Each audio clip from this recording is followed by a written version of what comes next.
Fala vencedor, fala vencedora. Vamos dar continuidade ao nosso curso de Direito Administrativo, né?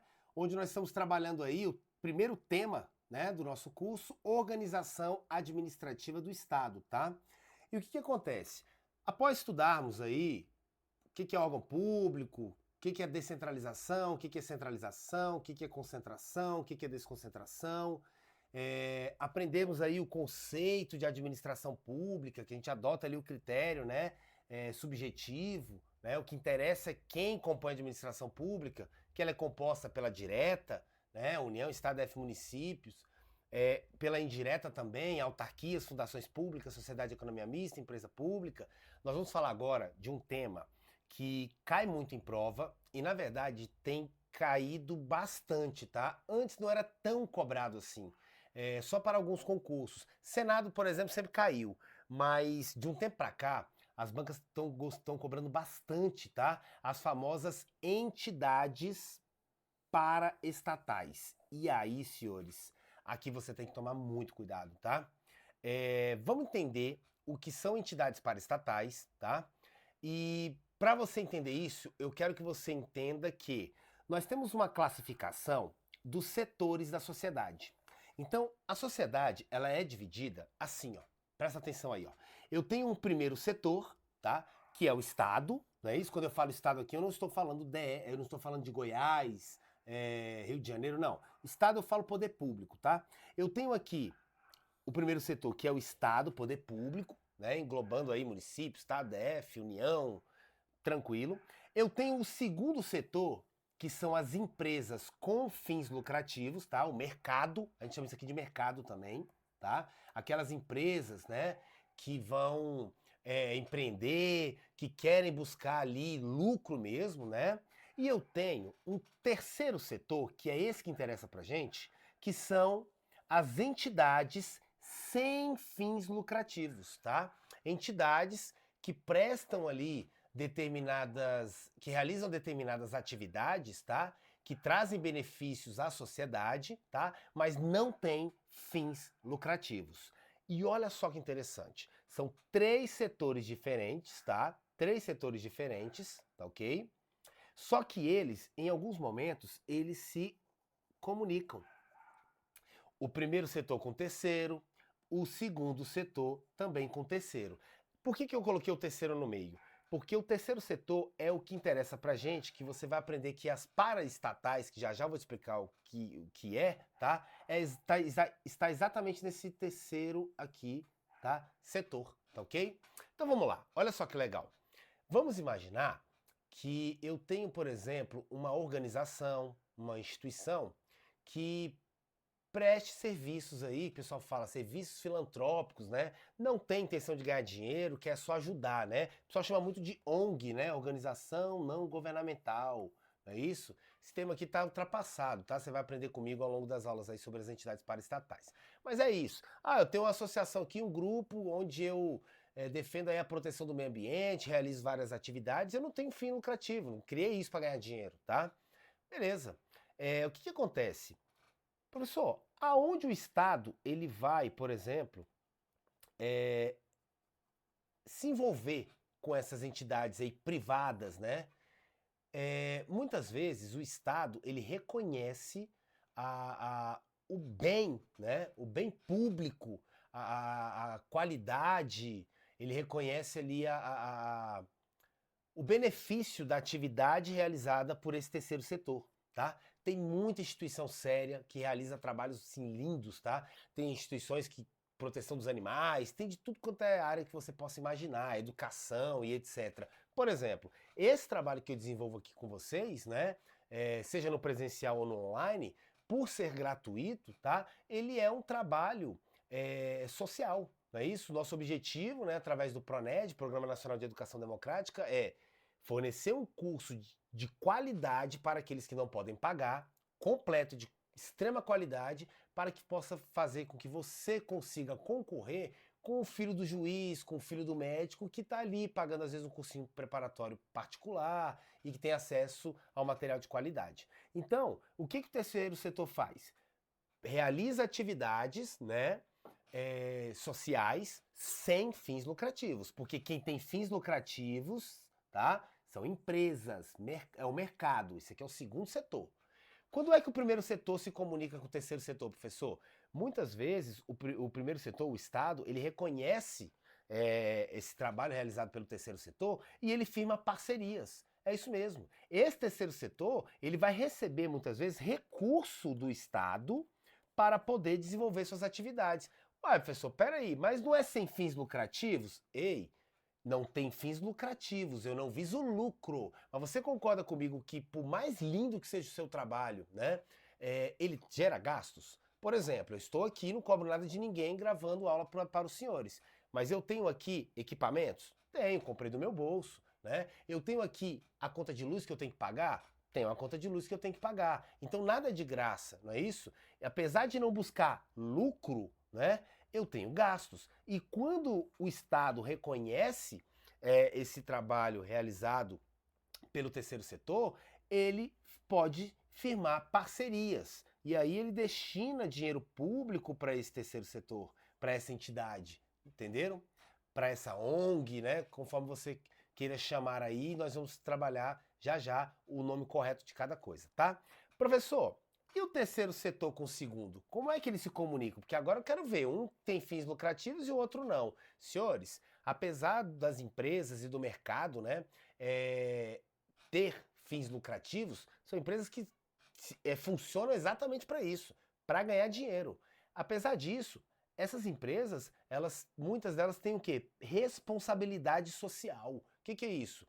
Eu reconheço, eu estou no mercado para ganhar dinheiro, mas eu reconheço que trabalhos filantrópicos, né, essas organizações que não têm fins lucrativos, elas desenvolvem trabalhos que muitas vezes ajudam a sociedade, fazem com que as pessoas mudem de vida, melhorem, e isso é interessante até para eu mesmo, né, que eu, empresa que tem fins lucrativos. Por quê? Porque se esse cara evolui e etc, ele pode ganhar mais dinheiro, ele pode gastar mais e eu acabar lucrando. Olha só, vou trazer um exemplo prático aqui para vocês. Para quem não é meu aluno no presencial, você que é aí no online, eu ministro um curso preparatório, tá? Para concursos públicos completo, tá? No Shopping Sul, tá? O Shopping Sul é um shopping aqui da região do Valparaíso de Goiás. E o Shopping Sul, ele me cedeu, tá? Uma sala, tá? De cinema, tá? E nós ajudamos ali com alguns objetos, um telão de LED de 5 metros por 3, com mesa digitalizadora para o aluno poder enxergar, mas com a coisa mais linda. E eu lhe pergunto, eu pago aluguel? Não, eu não pago aluguel, até porque se eu fosse pagar aluguel daquele espaço, o aluguel ficaria na faixa de 60 a 100 mil reais por mês, tá? Então o Shopping Sul, tendo responsabilidade social, falando, cara, muito bacana esse projeto que você desenvolve, Fernando, então sim, eu vou lhe ceder esse espaço, você ministra aula de segunda a sexta, tá ok? E eu, shopping, utilizo sábado e domingo, onde funciona lá o stand-up, lá o Comedy Sul, né? E aí, senhores, apesar do Shopping Sul ser uma empresa com fins lucrativos, ele tem responsabilidade social. E por ter responsabilidade social, ajudou, né?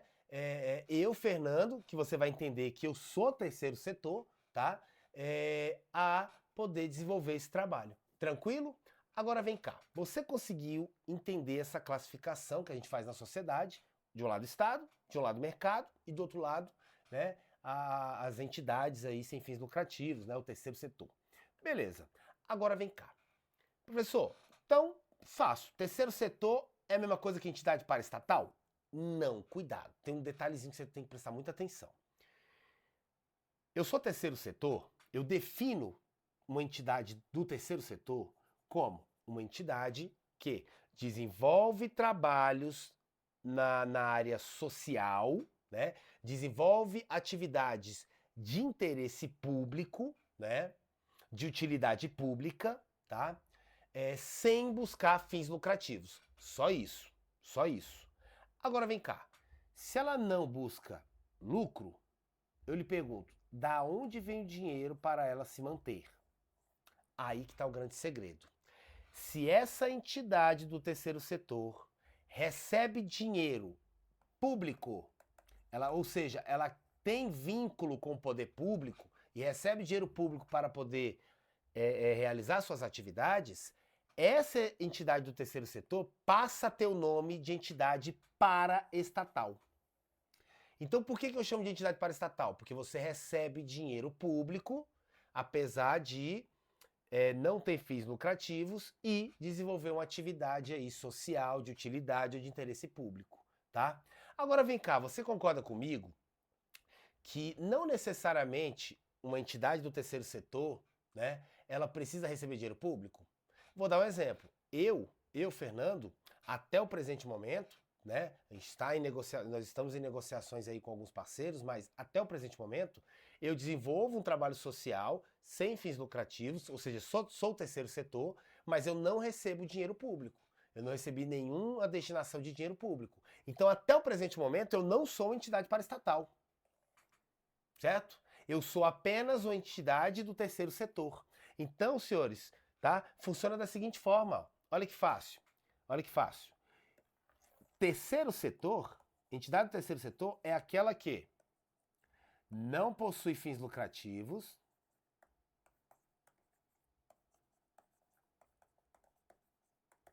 e realiza atividades sociais.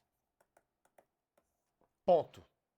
Agora, dentro do terceiro setor, eu posso ter o que a gente chama de entidades paraestatais.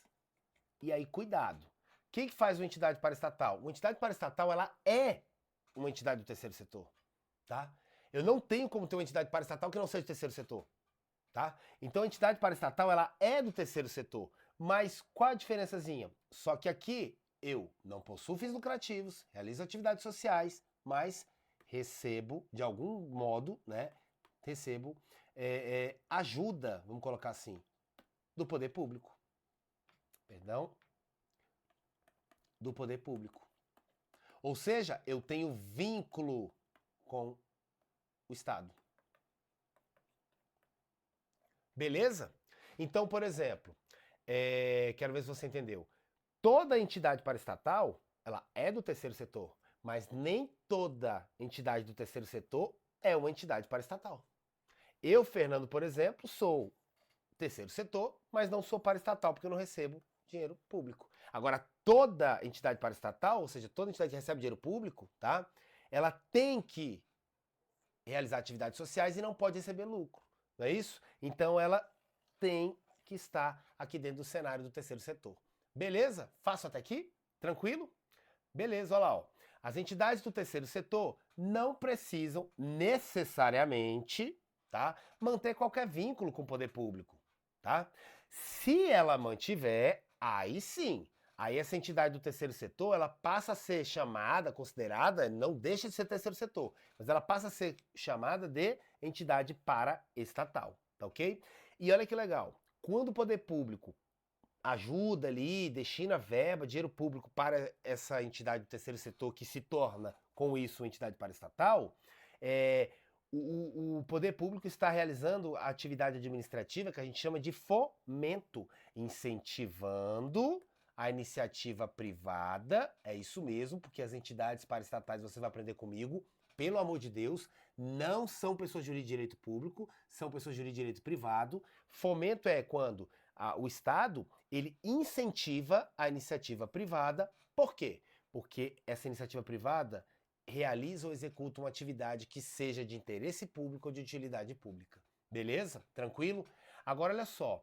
Muito cuidado com o que eu vou te falar agora, porque isso aqui é, sem dúvida, o que mais cai em prova, tá? Olha só. Aqui, ó. A administração pública, ela é composta pela administração direta e indireta. Isso você já sabe, certo? Direta aqui, União, Estados, DF, municípios. E a indireta, né? As entidades administrativas, autarquias, fundações públicas, sociedade de economia mista e empresas públicas. Beleza. Cuidado. Aonde entra uma entidade paraestatal aqui? Não entra. É isso. As entidades paraestatais não fazem parte da administração pública. A prova vai colocar, e eu vou te falar já já quais são elas, nós vamos estudar uma por uma, tá? Ela vai colocar que a entidade paraestatal é uma espécie de autarquia. Errado. Entidades paraestatais, tá? Seja qual for a espécie, que nós vamos estudar todas, tá? Não é uma autarquia, não é uma fundação pública, não é uma sociedade de economia mista, não é uma empresa pública, não é um órgão da União, não é um órgão do Estado, não é um órgão do DF, não é um órgão municipal. Traduzindo, as entidades paraestatais não fazem parte da administração pública. E por que o nome é entidades paraestatais? Para aqui é sinônimo de ao lado, tá? Ao lado. Sabe o que significa uma entidade paraestatal? É uma entidade que caminha ao lado estatais, do poder público. Eu não faço parte do poder público, mas recebo o incentivo dele, verba, dinheiro público, etc., para desenvolver minhas atividades que, mesmo não tendo fins lucrativos, são atividades, né, que ajudam, que trazem utilidade, que são de interesse público. Então, de um certo modo, eu sou um amigo da administração pública. Eu caminho ao lado, tá? De mão dada, mesmo que eu não esteja aqui dentro. Entenderam, senhores? Isso aqui é o que mais cai em prova, tá? Então, olha só, olha só. Prestem bem atenção. Conceito de entidades paraestatais. Com essa explicação, agora você consegue entender, tá? E definir aqui um conceito. O que são, então, professor, entidades paraestatais? Primeiro, são pessoas jurídicas de o quê? De direito privado. São pessoas jurídicas privadas. Por que não pode ser pessoa jurídica de direito público? Porque elas não integram, não fazem parte do poder público, não fazem parte da administração pública, certo? Perdão. Então, entidades paraestatais são pessoas jurídicas privadas, tá? Que colaboram, caminham ao lado, ajudam, tá? Com o Estado no desempenho de, cuidado, atividades não lucrativas, não pode ter fins lucrativos, que sejam típicas. Cuidado, que sejam típicas, porém não exclusivas do Estado. Sem que com isso venham a integrar a estrutura da administração pública. Não integra a estrutura da administração pública, não tem fins lucrativos, é uma pessoa jurídica privada, tá ok? Tá? E aí toma cuidado. Elas desempenham atividades típicas, mas não exclusivas do Estado. E o que significa isso? Presta atenção. Senhores, o Estado, ele tem inúmeras atividades, né? Que é de sua competência. Por exemplo, vou dar um exemplo aqui, ó. Educação é uma, saúde é outra, segurança pública é outra. Agora vem cá, você concorda comigo que, apesar do Estado ter todas essas atribuições aqui, ter que fornecer esses serviços aqui, você concorda comigo que alguns o Estado tem que exercer só ele, com exclusividade, iniciativa privada não pode exercer essa área. E outros não. Outros eu posso ter o Estado exercendo, né, prestando esse serviço público, mas a iniciativa privada também pode prestar esse serviço público cobrando. Vou te dar um exemplo. Educação. Educação só o Estado pode fornecer ou a iniciativa privada também fornece? As escolas particulares. Você passa no concurso aí, você quer que seu filho estude na melhor escola particular da cidade, não é isso? Então, a educação é fornecida pelo Estado? É, mas a iniciativa privada também fornece. Então, eu não posso falar que educação é uma atividade exclusiva. Então, educação é uma atividade típica. O que é atividade típica do Estado? É função dele fornecer, mas não com exclusividade. A iniciativa privada pode fornecer também, tá ok? Saúde. E aí? Ficou doente? Passou no concurso, tá ganhando bem, tá tranquilo, plano de saúde, ficou doente. Você vai para o hospital público ou particular? Particular, provavelmente. Então, o Estado, ele tem o dever de prestar um serviço público de saúde? Tem. Mas a iniciativa privada pode também prestar no mercado ali, cobrando com fins lucrativos? Pode sim. Então, saúde é uma atividade típica, não é exclusiva. Agora, olha só. E a segurança pública? Segurança pública não tem conversa. Segurança pública, tá? Só pode ser prestada pelo Estado, com exclusividade. Então aqui eu tenho uma atividade que ela não é típica, ela é exclusiva do Estado. Professor, peraí, eu moro num condomínio e aqui tem segurança. Eu já vi meu pai dono de uma empresa de vigilantes, etc. Isso não é segurança pública, isso é segurança privada. O vigilante que trabalha no seu condomínio, a função dele, o trabalho dele é o quê? Gerar ali a segurança, não deixar qualquer um entrar no condomínio, mas ele tá pouco se lixando do que acontece na rua lá fora. Se, foi assaltado, liga pra polícia. Eu não tenho função para fazer isso, minha função é proteger esse local aqui. Então, cuidado. Segurança pública é uma atividade exclusiva. Aí, olha só que interessante. Compete às paraestatais, e presta atenção nisso, compete às entidades paraestatais o quê? Desenvolverem atividades sem fins lucrativos, né? Colaborando com o Estado, através do quê? Exercendo atividades típicas. Aquelas atividades que, apesar de serem, né, de competência do Estado, do poder público, elas podem ser prestadas também pela iniciativa privada, né, pelos particulares. Tá ok? Aí, olha só, por que as entidades paraestatais não podem prestar serviços que sejam exclusivos do Estado? Porque se é exclusivo do Estado, só o Estado, poder público, pode exercer. E entidades paraestatais não fazem parte do poder público, não fazem parte da administração pública, não fazem parte do Estado, tá? Caminha ao lado, mas não faz parte da estrutura da administração direta e indireta. Você conseguiu entender? Tranquilo? Então, com essas características, você consegue entender com a maior facilidade do mundo, tá ok? Note lá, ó, que as entidades paraestatais são pessoas jurídicas privadas, não é isso? Particulares, não é isso? Só que vem cá, se uma entidade paraestatal, ela recebe dinheiro público, porque o que faz você ser uma entidade paraestatal é receber dinheiro público. Se você presta um serviço ali na área da educação, ajudando o Estado, ajudando a sociedade sem fins lucrativos, mas não recebe nada do Estado, você só é uma entidade do terceiro setor, você não é uma entidade paraestatal. Se você recebe algum benefício do poder público, ou seja, você é uma entidade paraestatal, você concorda comigo que apesar de ser uma pessoa jurídica de direito privado, tá? Você tem que se submeter a algumas regrinhas de direito público. Por exemplo, você é obrigado a prestar contas.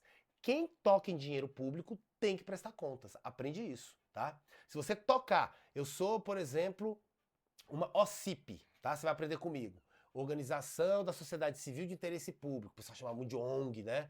Eu sou lá uma entidade paraestatal, não importa a espécie, já nós vamos ver quais existem. E aí, olha só, se eu sou uma paraestatal, eu recebi, por exemplo, recurso público. Tá, se eu recebi dinheiro público, meu amigo, já era, vai ter que prestar contas. Porque você tá pegando dinheiro público, cara. Tem que prestar contas pro Tribunal de Contas, tá? Vai ser fiscalizado.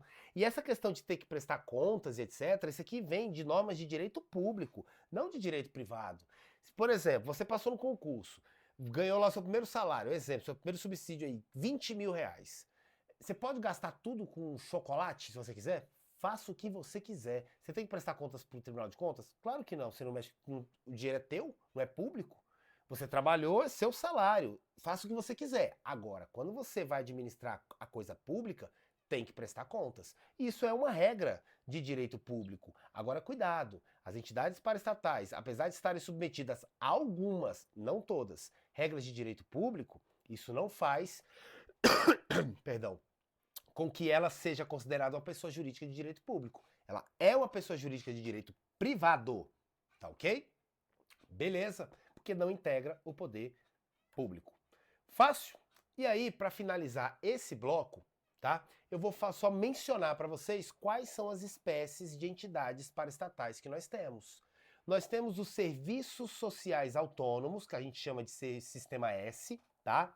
Você vai ver comigo, é mó legal. Senai, Senac, SESI, né? Tudo isso que você vê com S são serviços sociais autônomos. Você vai ter uma aula comigo, um bloco comigo só sobre isso aqui, tá ok? Você vai ver comigo também que eu tenho, além dos serviços sociais autônomos, eu tenho as organizações sociais, as famosas OSs. Marca um coração que essa daqui é a que mais cai disparada em prova, tá?